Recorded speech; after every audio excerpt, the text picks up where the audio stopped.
gone really well, but what has been the most disastrous show? Oh my God. He asked what's the most disastrous show. There's so many. What's the most disastrous show? Aaron, your memory is far better than mine for things of greatness and of sadness.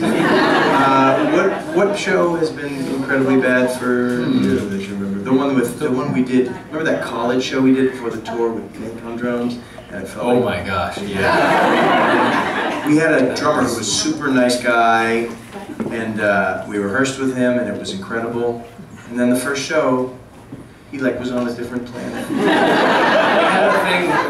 It was a combination of weird monitors. It was a monitor thing partly. I remember at the end of it we were all like, "Did you hear this? No. Did you hear that? No." You know. Oh yeah, it's usually like when it's all us, we're great. Yeah. Everybody else was. We're usually just fucking knocking it out of the park on the daily basis. Sometimes I just I'm doing it and I'm doing my taxes. You just get so good, you just get bored and you gotta kind of balance it out. But yeah, that show was rough. It was honestly, we started playing and it was is everyone here? You know what I mean? And it was nobody did drugs or anything, but it was one of those moments where it's well, the drummer's in Cleveland, you know? I'm on fucking Mars and the bass player's like, it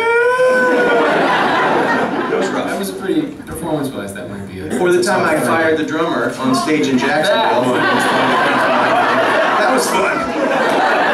We had always drummers. Yeah, I fired the drummer on stage at Freebird Live in Jacksonville. And that was one of those moments where you're playing and you're like, well, this is it. I'm just going to walk into the ocean. His parents had come to the show. Just to show you how my brain works, I thought, well, this is great. You can put your drums in their car. I thought I was doing a favor. I don't think you're going to want to transport that shit home. And so I kind of said to him, at one point I just kind of shushed I said to everybody, why don't you guys leave? And I finished the set, and then I went off and I said, I think I'm going to let you go now. I'd rather finish the tour one-armed than and there he was. That was a rough go. I have a very vivid memory of just watching him and his parents in the elevator.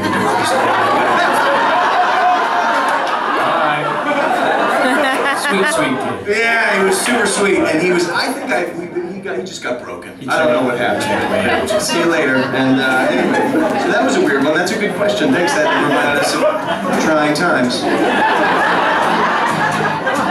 Anybody else with any questions about yes? Okay, next, and you. Oh, yeah, are you sure? That is not a question. No, too late. You used it up. What's your question?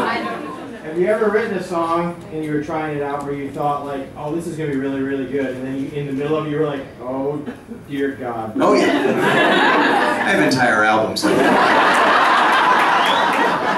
Entire albums that people fucking dig too. And they're like, can you play that song? I was like, no, I don't want to relive that moment. A lot of my songs before, I mean, I like it. It's tough when your favorite artist, or when even an artist with an album that you like shits on the album that you like. It's always the worst. And here I am.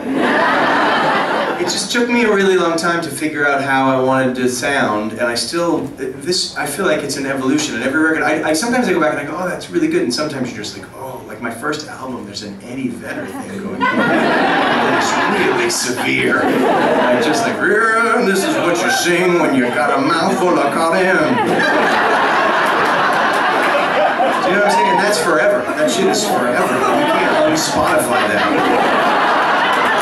I tried to fucking wait that thing. So yeah, it's rough, yeah, so yes, the answer is yes.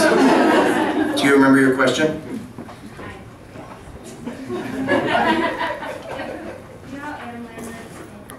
Adam Lambert is singing for Queen.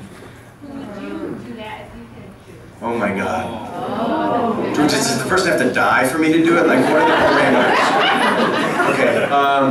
It's tough because all the bands I really like, I can't sing like any of them. So I would say that maybe if Bono got an appendicitis, I would sing a few of those songs. That would be fun. There was a time where he bashed his bike into a wall and everybody played like Coldplay. Chris Martin was like, got up and sang. And Springsteen played and everybody was like, and I was like, I can totally do this. What the hell are they doing? It was the one time where I felt confident. I was like, I sing the shit in my sleep. What are you clowns doing? Just call me. They didn't. So I would say YouTube. Oh, that's a great question. All right, awesome. Any other questions? Oh my God, many now. We'll take them all, but we'll play a couple more songs after. But yes, you. So, sometime last November, we were at the Grammy Museum. Oh yeah. Oh yeah. And you said you were going to play at my wedding.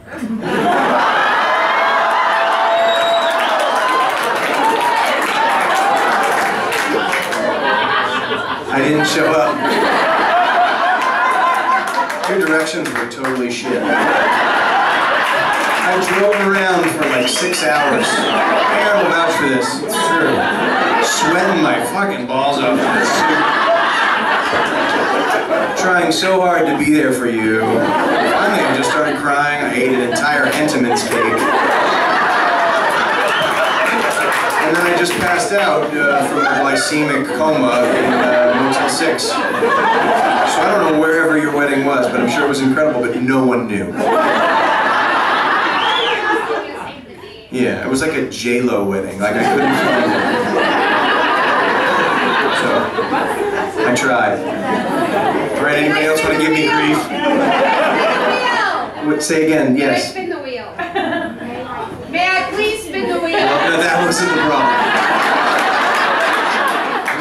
Sitting with all these moms. Oh my God. Oh my God, that's great. We're going to play songs that are here written.